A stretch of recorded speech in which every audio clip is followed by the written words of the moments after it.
Chapitre 1, le piéton connecté, une nouvelle espèce urbaine. 1.1 de la flânerie à l'écran, l'évolution du marcheur. Autrefois, marcher en ville était un acte de flânerie.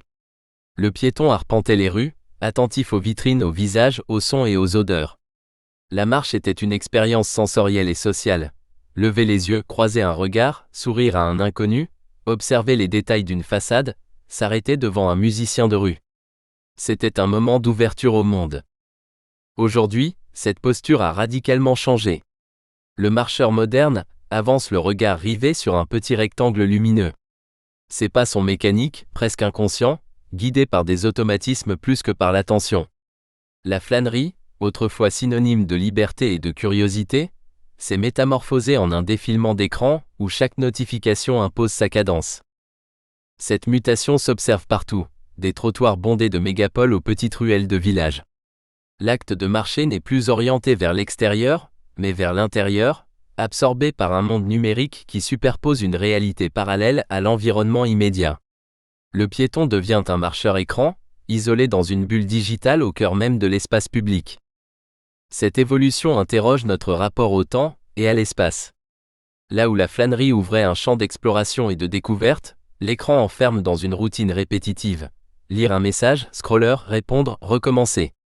La marche se réduit à un simple déplacement, une transition entre deux lieux, où l'attention ne se porte plus sur le chemin parcouru, mais sur ce qui se déroule ailleurs, sur l'écran. En somme, nous sommes passés d'une marche contemplative et relationnelle à une marche distraite et intériorisée. Une révolution silencieuse qui modifie non seulement notre manière de nous déplacer, mais aussi notre façon d'habiter le monde. 1.2 La tête baissée, un phénomène mondial. Partout sur la planète, la scène est devenue familière. Des trottoirs saturés d'hommes et de femmes avançant le cou penché, les yeux rivés sur leurs écrans. Ce geste universel a pris des allures de nouvelles postures corporelles, au point que certains chercheurs parlent du text neck, cette nuque courbée caractéristique de l'ère numérique. À Tokyo, les foules traversent les passages piétons les plus fréquentés sans lever la tête, chacun absorbé par son smartphone. À New York, Londres ou Paris, les files d'attente, les métros et les parcs se remplissent de silhouettes penchées. Dans des villages plus reculés, en Afrique ou en Amérique du Sud, la même scène se répète, preuve que l'addiction n'épargne aucun territoire. Ce phénomène ne connaît ni frontières culturelles, ni barrières générationnelles.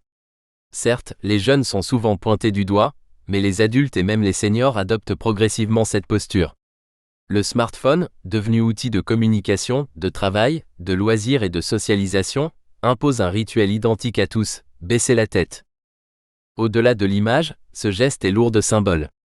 Baisser la tête, autrefois signe de soumission ou de respect, est aujourd'hui l'expression d'une dépendance technologique collective. Ce n'est pas seulement l'individu qui s'incline, mais l'humanité entière qui se courbe devant l'écran. Ainsi, la tête baissée illustre une transformation globale de nos comportements. Elle est la preuve visible d'une révolution invisible. L'écran a conquis notre attention au point d'orienter notre posture physique partout dans le monde, du matin au soir. 1.3 Les chiffres qui alertent, statistiques d'une distraction généralisée. Si l'image du piéton absorbé par son écran est familière, les données chiffrées confirment l'ampleur du phénomène. Les enquêtes menées à travers le monde dessinent un constat sans appel. Marcher et utiliser son smartphone est devenu une pratique massive, mais aussi dangereuse. Selon une étude américaine, près de 60% des piétons avouent utiliser leur téléphone en marchant. En Europe, les chiffres oscillent entre